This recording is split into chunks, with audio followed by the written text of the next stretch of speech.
For 73 years, I lived under the simple belief that family was a sanctuary, a bond built on sacrifice, respect, and unconditional love. If you drive down Ocean Drive in Newport, Rhode Island, right where the granite cliffs meet the Atlantic Ocean, you will see a classic two-story estate constructed from natural stone and dark slate. That house is not just a piece of prime coastal property, it is the physical footprint of my entire working life. My late husband, Thomas, and I purchased that land back in 1981 when it was nothing more than an overgrown bluff battered by the salt winds. Thomas was a naval architect with a relentless dedication to his craft, and I worked for over 30 years as an administrator at a local research foundation. We didn't inherit a single penny from our parents. Every beam, every floorboard, and every floor-to-ceiling glass panel looking out over the Atlantic was earned through quiet discipline, careful investments, and decades of financial restraint. When Thomas passed away 8 years ago, after a sudden heart attack, the silence in that 4-bedroom home was suffocating. But the house remained my anchor. It was filled with 4 decades of lived history. The small marks on the pantry wall, tracking our son Julian's growth, the stone patio where Thomas spent his weekends grilling, and the seaside garden, where I spent my mornings watching the fog roll off the ocean. Over the years, Newport's real estate market exploded. By the time I celebrated my 70th birthday, independent assessors valued the estate at nearly $5 million, fully paid off without a single cent of debt. I was never someone who lived extravagantly. I drove a dependable Subaru, dressed in simple tailored clothes, and focused my energy on my community and my garden. But because Thomas and I had structured our savings into a comprehensive private trust, I sat on a solid financial foundation. My security didn't just rely on the house, it was backed by a conservative portfolio of high-yield municipal bonds and dividend stocks that generated a substantial 6-figure annual income. My main focus in my later years was ensuring that my son, Julian, would always have a safety net. Julian was a gentle, soft-spoken man who worked as a marine biologist, a career he was deeply passionate about, but one that provided modest earnings in an increasingly expensive part of the country. Because I loved him deeply, I stepped in wherever I could. I cleared his college loans, helped him secure his first apartment, and made sure he understood that our oceanfront estate would eventually belong to him. I believed that by offering financial security, I was protecting my son from unnecessary hardship. I thought my generosity would foster gratitude and stability. I never imagined that the safety net I built across 40 years of hard work would turn me into a target inside my own home, or that the architect of my destruction would be the woman Julian brought into our family. For years, it was just Julian and me. Our relationship was grounded in quiet, mutual respect, Sunday family dinners on the stone patio, and long walks along the Newport coastline. But 5 years ago, Julian's entire demeanor shifted when he introduced me to Chloe. She was 32 at the time, working as an entry-level marketing assistant at a boutique firm in downtown Providence. When Julian brought her to the estate for dinner that first evening, she seemed like a breath of fresh air. She wore a modest pastel dress, brought a hand-poured candle, and listened with rapt attention as I spoke about Thomas's career in naval architecture. She hung on every word I said, complimenting the granite stonework of the house, the ocean view, and the quiet dignity of my garden. I remember going to bed that night thinking my son had finally found a sweet, thoughtful partner who would appreciate the simple warmth of our home. They were married 14 months later in a small ceremony near the cliffside. Because I wanted Julian and his new bride to start their journey without financial strain, I offered them a proposal. Julian's marine biology salary was modest, and Chloe's income barely covered her student debts and personal expenses. I decided to grant them a substantial monthly allowance directly from my trust, $5,000 every single month, completely tax-free, so they could save for their own future while living comfortably. On top of that, I invited them to move into the guest wing of my Newport estate while they looked for a permanent home. In the beginning, Chloe was effusively grateful. She would drop off fresh flowers on my kitchen island, write detailed thank you notes, and offer to help me with my weekly grocery runs. But as the months stretched into years, the modesty she had displayed during our first dinner began to dissolve, replaced by a cold, calculating sense of entitlement. The $5,000 a month, which I had intended as a foundation for their savings, quickly became Chloe's personal slush fund. Suddenly, my driveway was filled with luxury delivery vans dropping off high-end designer clothing, expensive leather handbags, and imported cosmetic sets. Within 6 months of moving in, Chloe quit her marketing job entirely, claiming the environment was too stressful and that she needed to focus on curating her lifestyle. Julian, blind to her growing arrogance because of his gentle nature, simply smiled and went along with it. He spent long hours at his research institute, while Chloe spent her afternoons lounging on my seaside patio, sipping imported wine and barking orders at my longtime housekeeper Martha. She stopped asking about my health. She stopped leaving thank you notes. Instead, she began making subtle, passive-aggressive remarks about the estate. "Eleanor," she would say during breakfast, eyeing the vintage walnut cabinetry in the kitchen, "this house is so terribly outdated. It feels like a museum. When Julian and I take over, we'll need to tear down these walls and put in floor-to-ceiling white marble." I would smile politely and sip my tea, brushing it off as the harmless ambition of a younger woman. I didn't want to create friction in my son's marriage.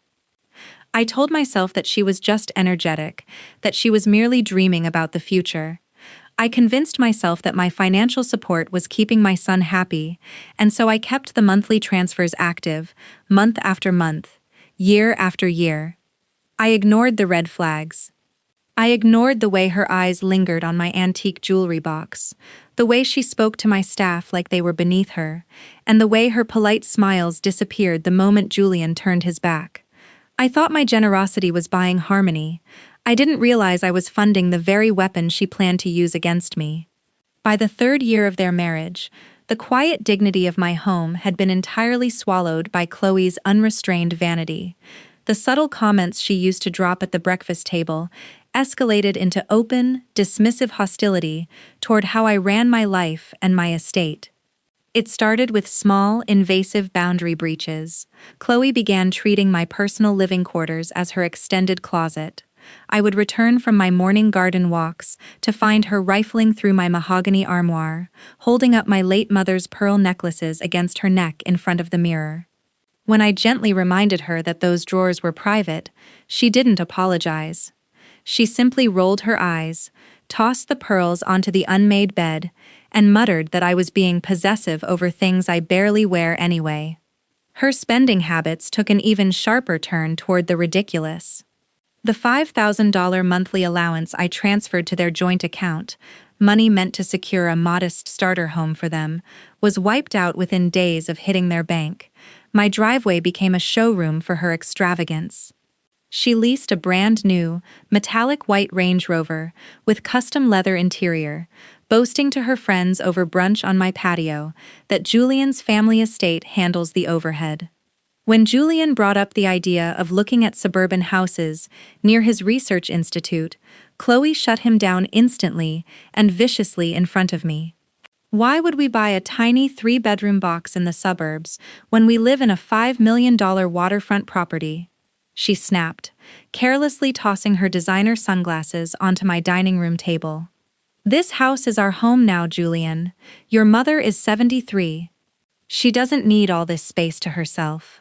Julian looked down at his plate, his face flushing with quiet embarrassment, but he said nothing. That was the moment my heart broke for my son. I saw how she had eroded his confidence, how she used emotional manipulation and cold silences to keep him compliant. Whenever I pulled Julian aside to express my concerns about her spending and her tone, he would sigh, run a hand through his hair, and defend her. "She's just stressed, Mom," he would whisper. "She has big ambitions, and she just wants the best for us. Please, just give her time." Out of pure, desperate love for my son, I held my tongue. I convinced myself that if I remained patient, If I kept paying the allowance and absorbing her passive-aggressive insults, I could preserve the peace in his marriage. I continued to pay for the estate's maintenance, the property taxes, the utilities, and even funded their 2-week luxury vacations to Aspen and Saint-Tropez. I was paying for her entire life, yet she treated me like an inconvenient tenant in my own home. She began hosting loud, late-night cocktail parties for her socialite acquaintances on my stone terrace, never bothering to invite me or inform me in advance. I would lie awake in my bedroom on the second floor, listening to the clinking of champagne glasses and the shrill sound of her laughter bouncing off the ocean cliffs, wondering how my sanctuary had turned into a hostile environment. Whenever her friends asked about the house, I would hear her say in a loud, deliberate voice, "Oh, Eleanor is just holding on to it for us. She's getting older, so we're basically managing everything now." I sat in my room, clutching my cup of tea, letting those words sting. I knew she was arrogant, entitled, and shallow, but I still foolishly believed that her hostility was born out of mere selfishness and bad manners. I thought she was just waiting for nature to take its course so she could inherit the stone house on the bluff. I never imagined that her impatience had turned sinister, or that she was actively planning to strip me of my freedom and my sanity to speed up the process.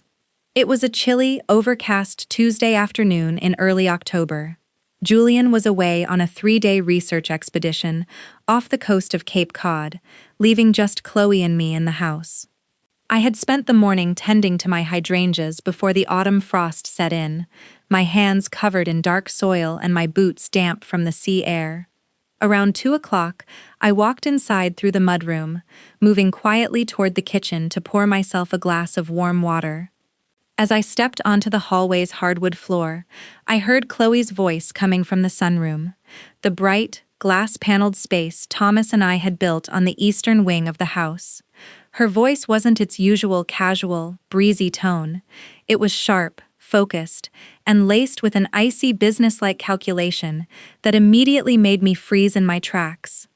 I stopped just behind the heavy mahogany doorframe, hidden from her line of sight. "Look, Sandra, I don't care about the waiting list," Chloe was saying into her phone, her heels clicking rhythmically against the stone tiles as she paced back and forth. "I've reviewed the brochures you sent. The Pines Meadow facility in West Warwick, the basic double occupancy unit, will do just fine. She doesn't need a private suite with an ocean view. She's 73, for God's sake. Her eyesight is failing anyway." My breath hitched in my chest. A cold, nauseating panic pooled in the pit of my stomach, making my hands tremble against the doorframe. I pressed myself flatter against the wall, every sense straining to catch her words. "Yes, I understand it's a state-assisted, low-tier facility," Chloe continued, letting out a sharp, dismissive laugh. "That's precisely why I chose it. The monthly rates are minimal, which means we won't have to drain her liquid assets to cover her care. Once we file the emergency conservatorship paperwork based on her cognitive decline, I'll have full legal signing authority over the estate." I felt the blood drain from my face. My knees grew weak, the hallway around me tilting as her words echoed off the glass of the sunroom. "Julian? Please, Sandra," Chloe sneered, her voice dripping with absolute contempt for my son. "Julian is weak. He does whatever I tell him to do. He's currently out on his boat thinking everything is fine. Once I have her tucked away in that facility, I'll present him with the completed transfer documents. He won't fight me. He's too terrified of losing me." She paused, listening to the person on the other end of the line, before continuing with a chilling, cold-blooded efficiency. "The real estate agent came by yesterday while the old woman was at her library volunteer work. He valued the cliffside acreage alone at $4.2 million. With the house demolished, developers can put 3 modern luxury villas on this parcel. We can liquidate the entire property within 90 days of her admission to Pines Meadow. By the time Julian realizes what happened, the trust funds will be moved into an offshore holding account under my name, and we'll be living in Miami." A short pause followed, answered only by the quiet hum of the refrigerator and the distant crash of waves against the rocks below. "She's an old, stubborn ghost haunting this house, Sandra," Chloe concluded coldly. "She's lived her life. It's my turn now. Just finalize the intake assessment papers. I'll make sure she signs the competency waiver under the guise of an updated household insurance policy next week." The call ended with a soft click.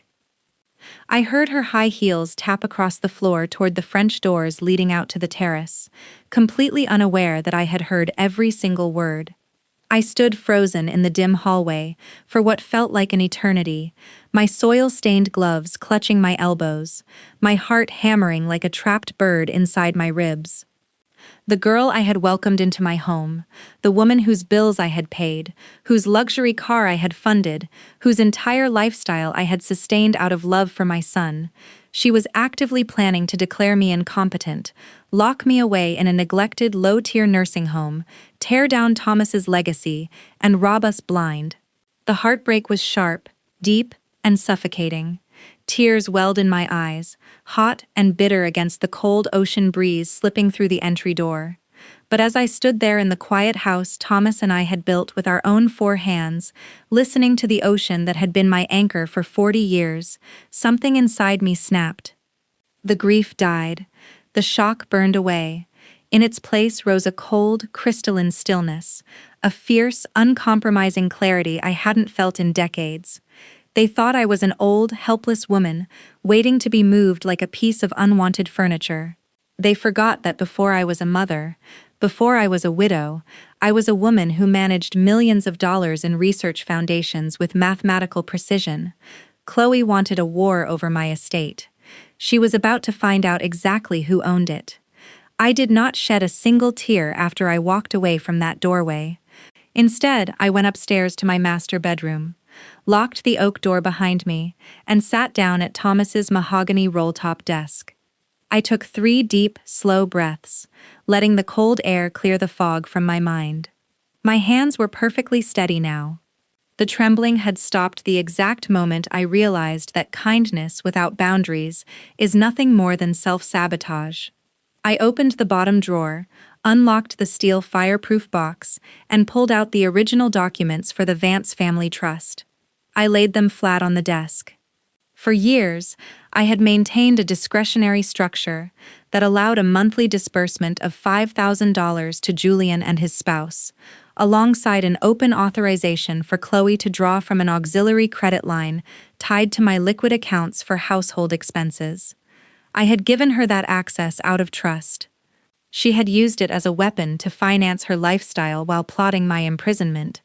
I picked up the landline phone on my desk and dialed a number I knew by heart. Richard Sterling, my estate attorney and Thomas's lifelong friend.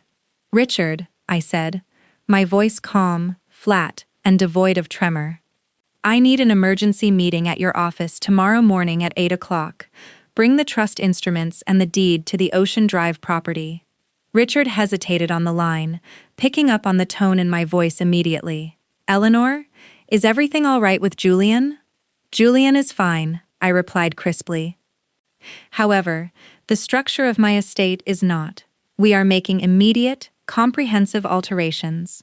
The next morning at 7:30, while Chloe was still asleep in the guest wing, following a night of online shopping, I quietly took my Volvo keys, walked out to the garage, and drove into downtown Providence. Sitting in Richard's wood-paneled office overlooking the harbor, I presented him with a notebook containing precise details, the name of the Pines Meadow facility, the phone records of Chloe's conversation with her co-conspirator Sandra, and a bank statement showing her unauthorized draws on my auxiliary credit line for personal luxuries. Richard's face turned pale as he read through my notes. "This is attempted financial elder abuse and fraudulent conservatorship plotting, Eleanor," Richard said, his voice grave. "We can file for a temporary restraining order immediately." "No," I said, leaning forward and resting my hands on his desk. "A restraining order creates public drama, and right now, I want legal precision. I want her completely stripped of every mechanism she intends to use against me, and I want it done before Julian returns from his expedition tonight. Over the next 2 hours, Richard and I restructured the Vance family trust with surgical accuracy.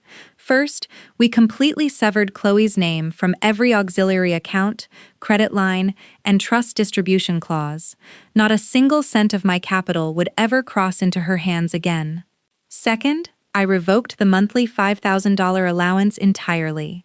Third, to ensure that the oceanfront estate could never be targeted by predatory conservatorship filings or forced liquidations, I transferred the entire property into an irrevocable conservation land trust. Under the new charter, the house and the surrounding cliffside acreage were legally designated as a protected maritime heritage site upon my passing, dedicated to marine biology research under Julian's Institute.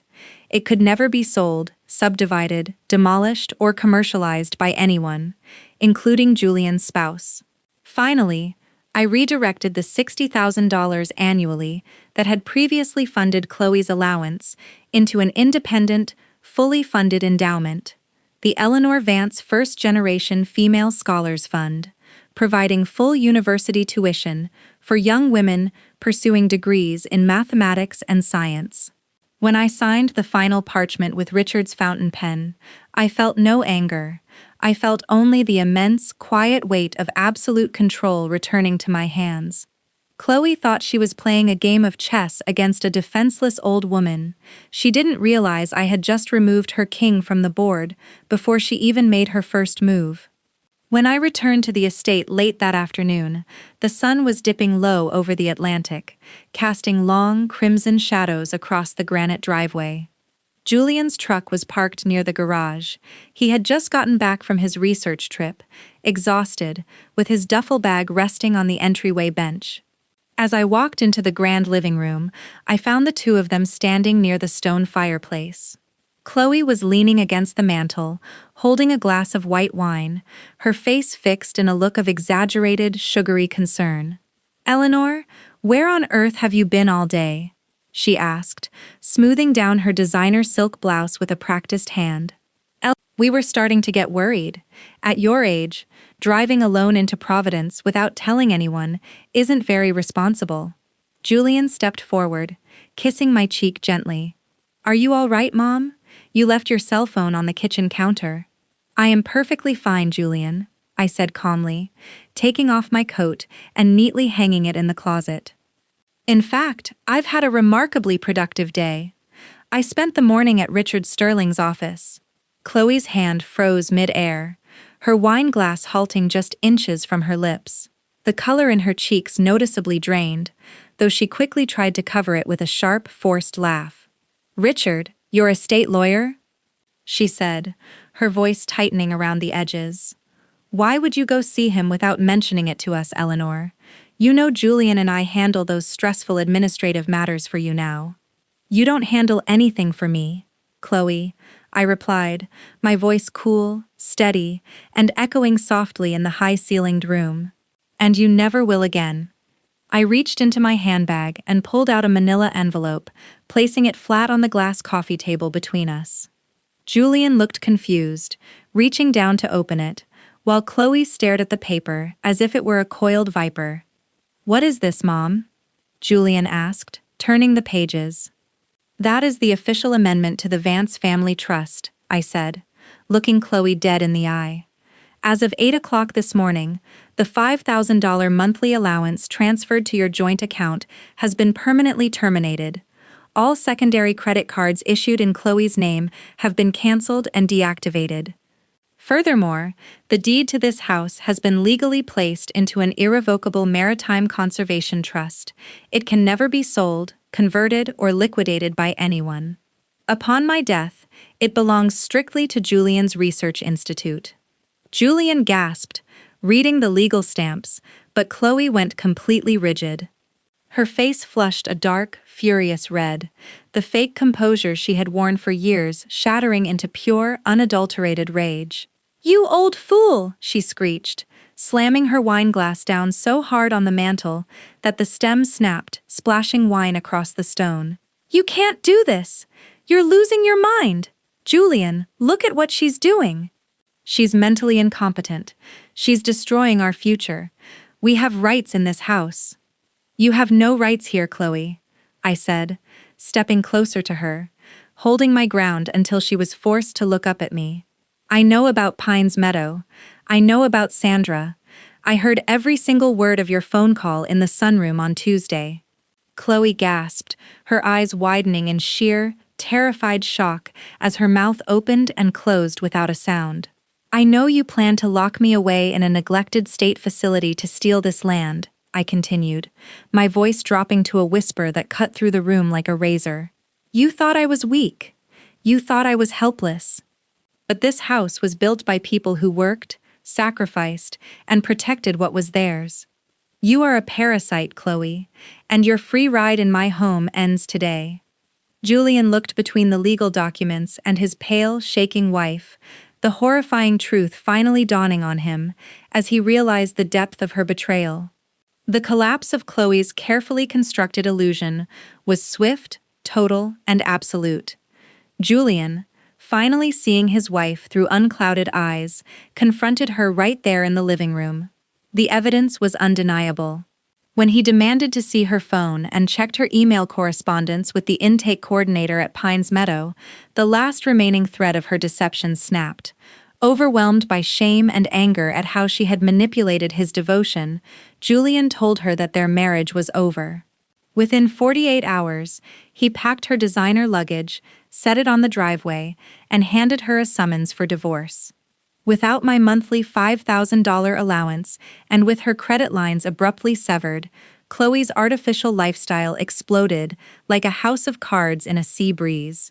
Her first reality check arrived less than a week later, when the dealership repossessed her metallic white Range Rover right off the curb of her temporary apartment complex in Providence, as she had failed to make the exorbitant monthly lease payment.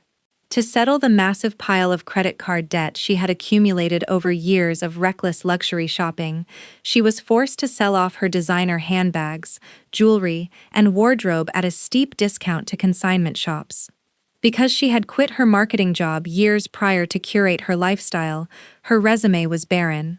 No corporate firm in Rhode Island would touch her, especially after quiet rumors of her attempted financial elder abuse circulated through our tight-knit coastal community. 6 months after that cold afternoon in my living room, I ran into her by pure chance. I was at a commercial shopping center in downtown Newport, buying supplies for my garden, when I walked into a high-end kitchenware retail store. There, standing behind the cash register in a plain black uniform, ringing up customers' items with tired, hollow eyes, was Chloe. She looked up and caught my gaze. The arrogant smirk that used to grace her face was entirely gone, replaced by a dull, defeated exhaustion. She had gone from living in a $5 million oceanfront estate on my dime to working 40 hours a week on her feet for hourly wage to pay rent on a tiny one-bedroom apartment in the city. She didn't say a word. She simply lowered her head and kept scanning items. I gave her a polite, quiet nod, picked up my garden shears, and walked out into the sunshine. Today, my home on Ocean Drive is more peaceful than it has ever been. Julian lives with me in the main house. His focus returned entirely to his research and his marine conservation projects. The $5,000 that once funded Chloe's luxury cars and shopping sprees now goes directly to the Eleanor Vance First Generation Female Scholars Fund every single month.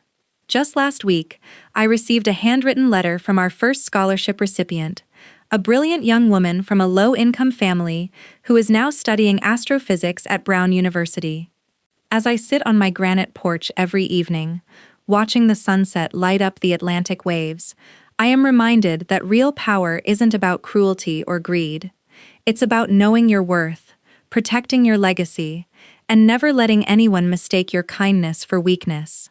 My home remains standing strong against the ocean winds, and so do I.